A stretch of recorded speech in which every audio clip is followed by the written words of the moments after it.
Good morning, good evening, good afternoon.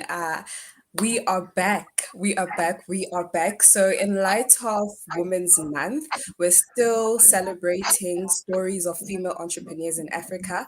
This is Entrepreneurship with Purpose Conference activated, and no load shedding or power outage formed against us shall prosper this week. I'm declaring that. I am declaring it. And my name is Piwe Mwabe. I am from South Africa. I'm a content creator.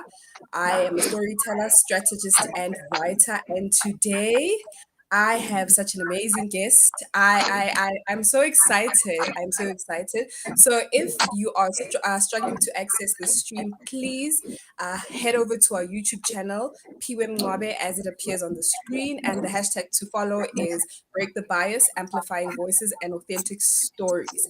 So I'm just so excited to be back on this platform and ready to not try, but inspire many upcoming female entrepreneurs, aspiring, or just any individuals that are looking for inspiration this Women's Month. And this is the platform. So let's just get right into it. So today I've got a guest who's the STEM queen of Africa. I just wanted to put that out there. She's like the STEM queen of Africa. How are you doing, Amanda? How are you? Wow, thank you so much. Thank you so much, Freeway. I'm so happy and I'm really grateful to be on your wonderful platform, to inspire, like you said, and also share a true story. But yes, I'm doing well. Thank you so much for having me. I'm so happy. So let me just open. If you have any comments, please drop them in the comments section. Don't forget to tell us where you're streaming with us from. Before we start, let me just open with a statement that women are making valuable contributions in science and entrepreneurship. Just let that simmer and take that in. How are you? You good? You said you're good, Amanda. I'm so happy to have you. It's like been forever. I finally get to engage with you. So this is very exciting for me.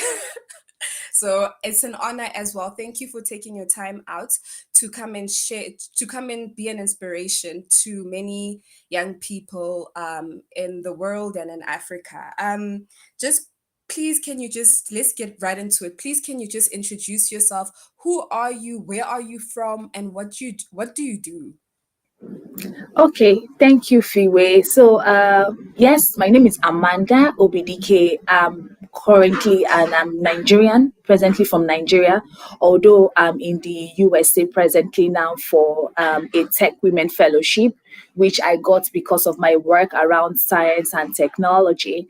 I'm a data scientist by training, but presently I work as the general manager of the Sir Emeka Okosa Foundation, which is an NGO that aims to strengthen communities with equitable healthcare, quality education, and social empowerment interventions.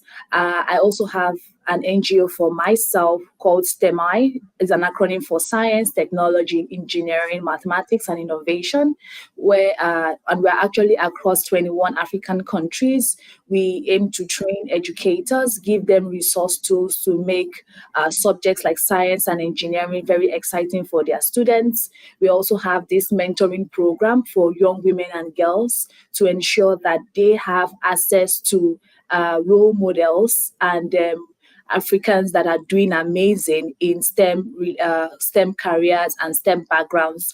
That way, whenever they are transitioning from education to employment, they are more confident, they can navigate through the workforce effectively. Then we have this campus ambassador program, which is also for young talents in universities. We run boot camps and hackathons to encourage them to, ideate their solutions and also see how to remodify whatever prototype that they have that are, addressing problems. So yes, that's just that about me.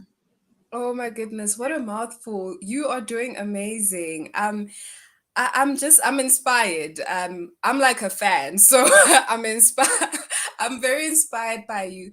Can you please also take us through the journey? Why did you decide to establish your NGO, STEMi Makers Africa? Like, and how did it all begin? Wow, thank you so much. A lot of times I'm always happy to share this story because when people see the glamour, what I do now, they are wondering and asking how come, especially knowing that I came from a different background. I studied business administration in the university, and just like a typical African girl, coming from a family where when you finish from university, your parents automatically think that yes, you will land yourself on, in a good workplace, have a better job, have a good salary and all. But that was not the case. It was like meeting reality. So that was my reality. I got a job, but it was just as a salesperson. There was this, I wasn't fulfilled, and I felt that I should be I should give myself a platform to learn more and explore, better opportunities that people are thriving in. So, long and short story, I found out that I didn't have technical skills and marketable skills that can land myself into that fulfilling career that I need.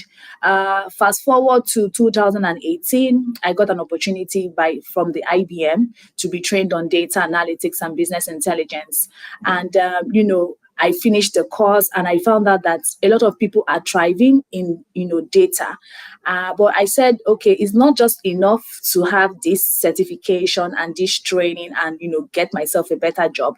How about I serve as a connecting pipeline, a channel where I will be able to connect young people like me who do not know that courses and opportunities like this exist in Africa to the workforce. So I said, okay, I'm going to start an initiative where I will be able to mentor people directly, young talents directly, so that way they will be able to transition from education to employment. And that was how I started STEMi Makers Africa. The journey has been wonderful because when we started, we found out that there were a lot of problems. So we needed to tackle it from the education level. We needed to tackle it from the workplace level. We also needed to tackle it from the social class level because you may relate to what I'm saying, but when I say is the wealthy or is the elitists that get to have wonderful opportunities, whereby the middle class and low class don't have access to these jobs, even if they have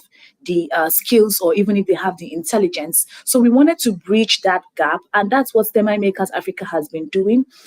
Thankfully, we've been able to have organizations who support this, who know that yes, we need to bridge the gender gap.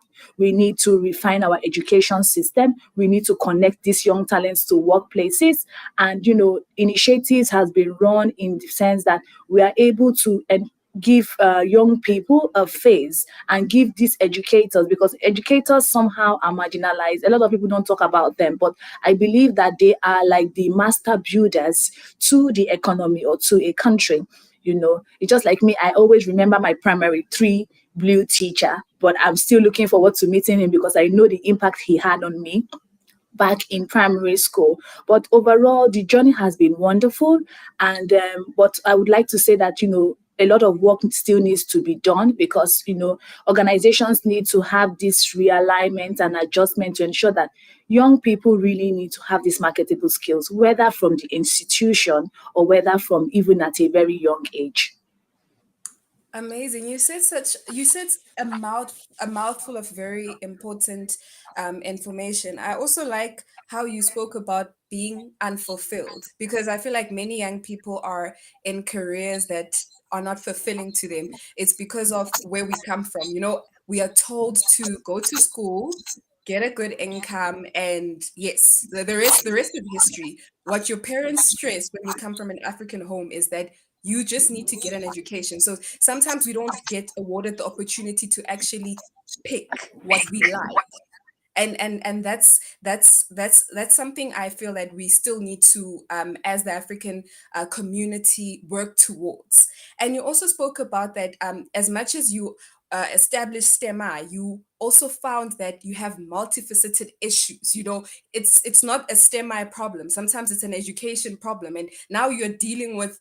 I'm dealing with education, marginalization of teachers. I'm also now tackling STEMI as a whole. So that's very challenging. Especially, I know it's very challenging having an organization in the education sector, please just mention what's that one challenge that was very difficult for you to overcome at STEMi. Okay, in reality, a lot of times we want to start our initiative, we want to start our business. One thing I realized that we can thrive in is entrepreneurship, or setting up your organization is about perseverance. Because when we got started, there were a lot of doors that we knocked on, that the doors were being shut at us. There are a lot of times that people would even get to tell you or look at you that maybe you are a lady, and you don't stand a chance for being maybe given like an opportunity or something. So that marginalization occurred. It was real, but what we kept on doing, or what I kept on doing, is despite the hurdles, despite the negativity, but despite the indirect backlash, I still kept on pushing. I think that's also coupled up with values, because I asked myself, I'm trying to solve a need. Because people will even ask you, Amanda, what's the need for you? Why are you doing this? NGOs is not a money making organization. Why are you doing this? I needed to do it because I needed to solve a problem. And that's what entrepreneurship is all about. If we are going with headlong that we need to make money, or we need to have that amplification, once those things don't come, you fall down. You find out that you're going to the next thing. But once you are asked, tell yourself and say, why I'm doing this is because I want to instill value. I was part of this fragmented system. I want to be that change. You find out that no matter what happens, you keep on pushing. So, one of the hurdles that I experienced in this journey was rejection occurred. But I'm also happy now, because now people have been able to see results. We've been able to translate our vision. People are automatically keen in. There are some partners that we don't even reach out to now. They send us emails and say, we would like to work with you. But that's because I persevered. Now imagine if I was demotivated, and I was like, no, I can't take this anymore, and let me just sink myself into work. The impact that STEMi Makers is doing may or may not get to this level. So irrespective of the doors being shut, it's just about being perseverance and being consistent. Oh my goodness, perseverance. That's Yeah. so true. And the reality of rejection, sometimes we don't talk about rejection because, rejection has an impact on us. But I like the fact that you did not allow that to define you, because rejection is part of life, and it's how we take what we learn from rejection. So you went on, the hurdles were there, but you were like, I'm gonna persevere. And I also appreciate what the point you raised on the importance of, if you were chasing money, sometimes we tend to, chase money because and forget the vision. When you chase money, you forget what you actually want to do, and what you actually want to do is you want to be part of the contribution in changing lives and making an impact. And it's very it's honorable of you, and I'm moved by that, because we need money, but it takes a certain mindset to say, my vision comes first, the money will follow, the money will find me as the vision grows. So I love what you said. And also, it leads me to my next question, that technology and innovation really do play a vital role in achieving gender equality. That's what I'm getting to see, especially when I was busy preparing for today. And that's leads me to my next question: is can you please just share one some of the or one social bias in your field that you encounter in 2022? Like, it's 2022, and this still shocks you. You have over 10 years experience, but this social bias still it shocks you. Okay, so one of the things that still amazes me, I may not say shocked, because we've taken this like I've just taken it with a pinch of salt, is the gender disparity, the gender exclusion. We saw that happen in the time of COVID, and even post COVID, where females were being excluded in some kind of programs and all, except for tech conscious organizations that are now trying to uplift or upscale women owned businesses. But you see this you see this, I don't know how to explain it. You see this, they may not want to reject you per se, but you can see that they are a little bit skeptical in giving you that chance. They're a little bit reluctant in letting you fly. And another thing that I also say on a personal level that has happened to me is, people, when you say maybe you are not married or you are young, they're like, are you fit to carry this? Because they believe automatically in Africa or in Nigeria, for example, that you being married or you having kids gives you a certain level of responsibility. But that's wrong. You can be young and you can be ambitious. You can be young and be energetic. I see that happen. People even fully ask me that kind of question, like, how come you're not married and you're still doing all these things? But marriage doesn't, should not be like, a stumbling block, for example, for me to excel. So, but like I said, I take these things lightly. I take it with a pinch of salt, and I'm like, hey, whether or not, I will still, continue adding value to what I do, and I will still keep on impacting, because I believe that success is not just about, accomplishments, but, impacting the life of others. Oh my goodness, you take it with a pinch of salt. That is that is like wow, because it happens. We get asked as females, why are you not married? The first question, I was telling a friend that it bothers me that they still ask that. I like the fact that you take it with a pinch of salt. The fighter in me wants to come out and roar every time that happens. Why aren't you married? Why don't you have kids? Why are you asking me all of that? Does that matter? Like, does that matter? I'm here trying to make an impact. You are making an impact. Like, does that matter if you're married or not? So I really, I love that you take it with a pinch of salt. And I'm also realizing, as I was preparing for this interview, I was just realizing the importance of female participation in STEM is very important, because I myself, I would have loved to be part of this field. I would have loved to, but hey, you know, my brain can't take the numbers and all that. I would have loved to be a STEM queen as well, but hey, other plans. So this is my next question. So how can we help young women to take advantage of the opportunities that the tech industries offers them, so that they can leverage off entrepreneurship? Okay. Like I was telling some of my colleagues 2 weeks ago when they asked us this question from a survey, I said, in reality, women contribute, or women are the pillars to the development of a nation. And there are some culture that believe that, when you have women, you are having, like, when you have upright women, you are building like a better community. Now, two things that I've seen that work is mentoring. Mentoring plays a great role, and it's something that Africans are already thankfully beginning to take cognizance of, because we lack role models. When I say we lack role models, I mean, it's not like we don't have women that are doing amazing in this field, but most of them are not giving in their time to impact the younger generation.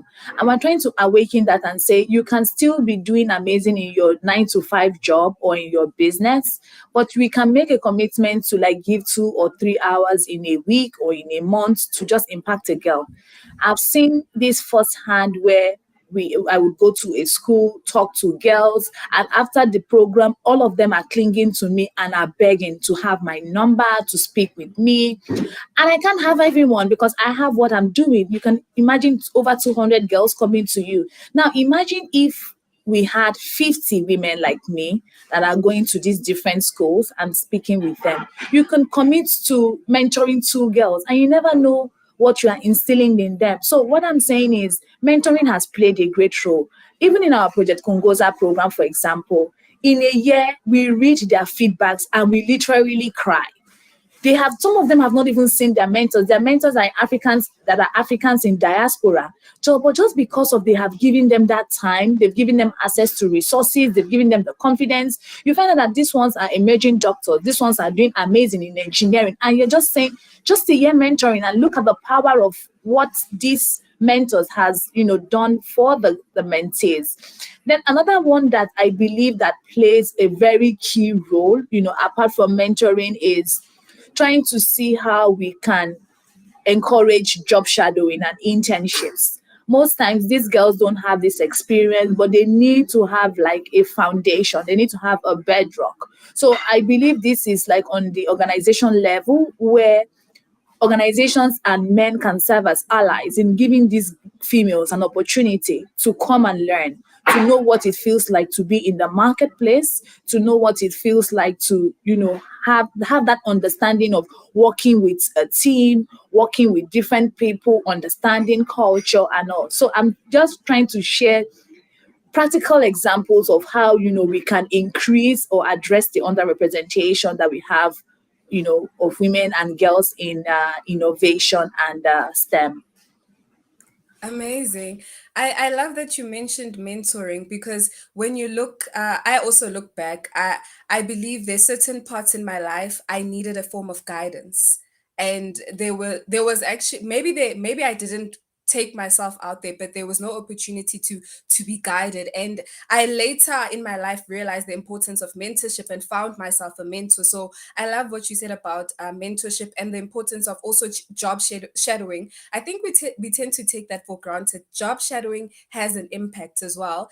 And I love that when you do your inspirational talks in these schools, you find these girls coming to you, clinging, and they get all warm and fuzzy inside because that's what they need. And maybe they can't get that at home for other on other reasons, but like you are here, and it makes them feel as if it gives them hope for tomorrow, because that's what we need. We need hope. We need to be instilling hope for tomorrow.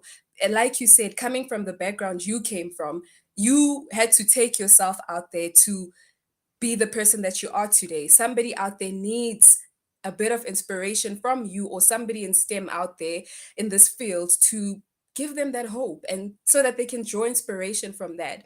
This is my second last question to you. Breaking and shattering the glass ceiling is very, very important. Ensuring that women and girls are upskilled is very vital. So, why is it important for more women, to take up spaces in STEM and entrepreneurship? Okay, this is not me being very sentimental because I'm a female and all, but I've seen it firsthand how women are nation builders. Nation builders, you must not be like on that national level. You could be in your community, but you find out that you are, well, like, let me use the word, but like mother hens. You know how mother hens get to protect their chicks at all costs? A mother hen can literally climb on you if she see you coming near her chick. So I'm saying this because I've seen how women have been supportive, in the cause of life. Even for me, for example, there are women that I reached out to in the course of my journey, and they were willing to give their time. They were willing to tell me real advice. They were willing to tell me that, hey, not all that you see that glitters there is actually gold. This is the reality. Now, the reason why we need to break the bias is the world is changing, the world is revolving. And apart from us clamoring to have like gender equity, we also feel that women need to start coming into leadership. Women need to be invited to the tables because you will see life differently. You understand? I will give you a clear example of, the organization that I'm working in. I'm like the only female in the organization. Now, what that gives me, what I have as that is, men are there, they are grown-ups, they have a different mentality, they are coming from a different background. But me, for example, I'm young, I'm coming from another kind of background, from another city. I'm bringing in something differently, and by the time we start putting in our different strategies, they find out that I'm putting in sustainable strategies. So we need to have that mix. We need to have that blended thoughts whereby women are saying things that this is what it feels like to be in a woman's shoe. They are also saying this is what it feels like to be in a man's shoe. And at the end of the day, we come to the middle and we say we should be able to design policies, we should be able to design programs, we should be able to design interventions, we should be able to design regulations that are favorable to both male, female, and the community or the children. So I've seen it also work firsthand for me where I've done some kind of volunteering on some managerial level. We bring that dynamism into that into that flow, because we are saying certain things and we're putting ourselves in the eyes of how a young girl, is probably deprived of that, and we're trying to incorporate it. So the reason I'm giving you these instances is the world is changing, and the world is also looking out for organizations or countries are already, for example, in the USA, they have a lot of programs that are favoring women, because why? They want to encourage women to start coming out of that home level or that space or that barrier, to excel. Amazing. I'm just so moved. Oh my goodness. Women are nation builders indeed. It's very important that we continue bridging the gap of gender in everything that we do, whether it be entrepreneurship or our fields, our chosen fields. We need to actually take up those spaces and not be afraid. It's not easy.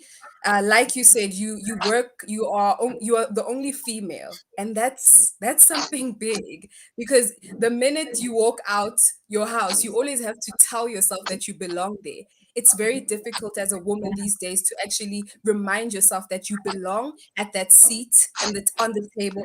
It's not easy because the world automatically excludes us. And here you are waking up every morning having to remind yourself that, hey, I belong here. I've earned my seat on this table, and I'm not going to be shaken by whatever comes. So it's really amazing, and I know that people are going to be inspired when they catch the replay.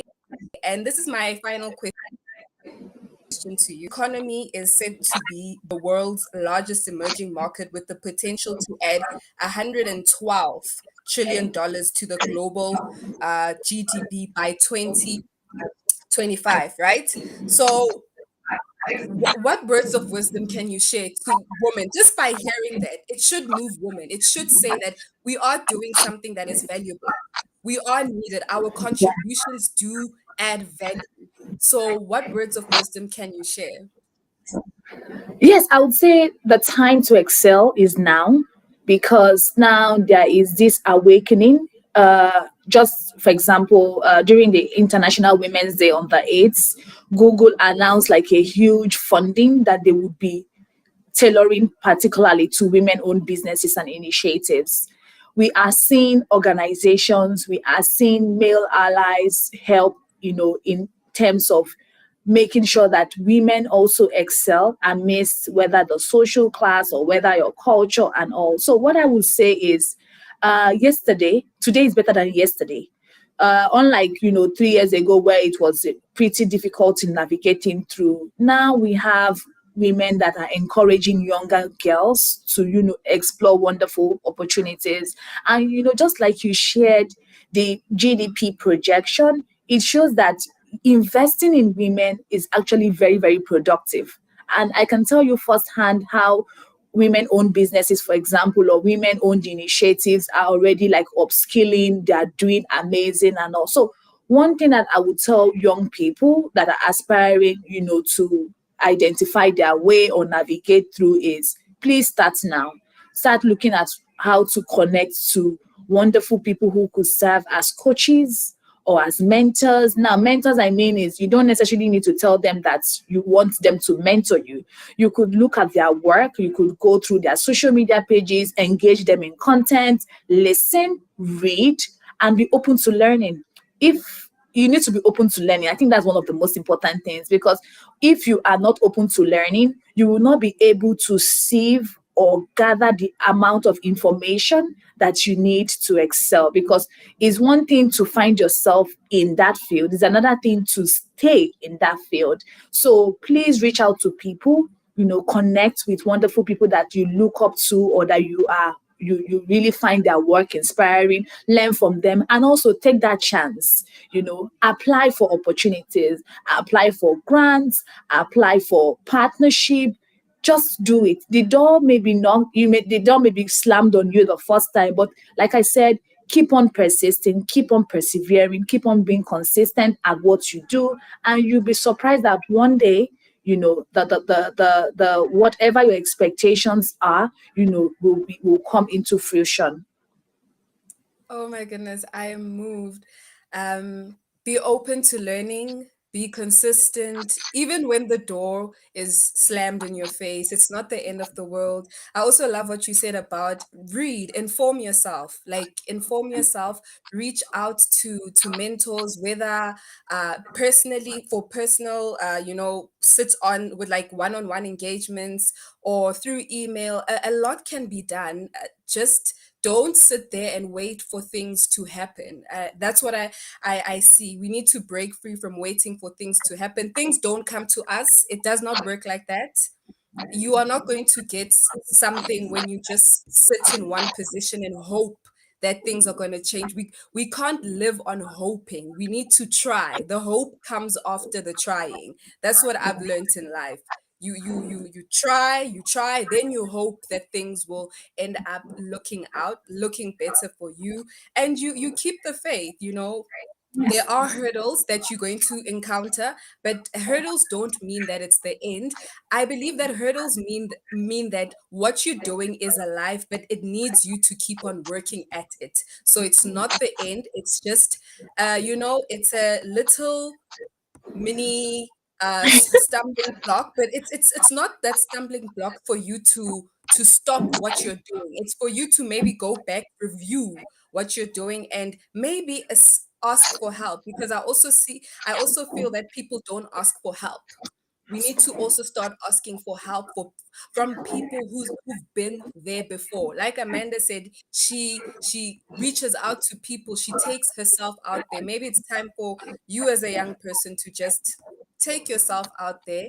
And lastly, I just want to mention that what I've seen with COVID-19, it accelerated the need for us to connect digitally, because that's where the opportunities are, and with the people. It also accelerated the need for networking. Always network. The next opportunity is in your circle.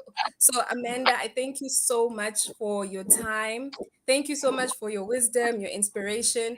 I know that you have touched and will touch many people, and I wish you all the best, more elevation and more blessings to the work that you're doing. You're not just changing lives of women. I also believe that the boy child is inspired by what you do. It's not only the girl child, the boy child looks at you and believes that I can do this, and there is hope for me as an African or as an individual living in this world. So I thank you so much for your time, and I appreciate all the wisdom that you've deposited on this platform. Thank you, thank you, thank you. Thank you so much, Fiwe. I'm so happy to, share this platform with you, and I really appreciate giving me the opportunity to share. These are real life hacks. I'm not just saying something based on the books, but I'm telling, the audience what exactly has worked for me, and how I found myself here. It's not rocket science. It's real. Just keep on doing what you're doing. Be consistent, and be open to learning, and also have faith in whatever you do. Thank you so much, Fiwe. Thank you so much. Thank you so much for watching, and those who are still to watch. This is Entrepreneurship with Purpose. Thank you so much. Goodbye.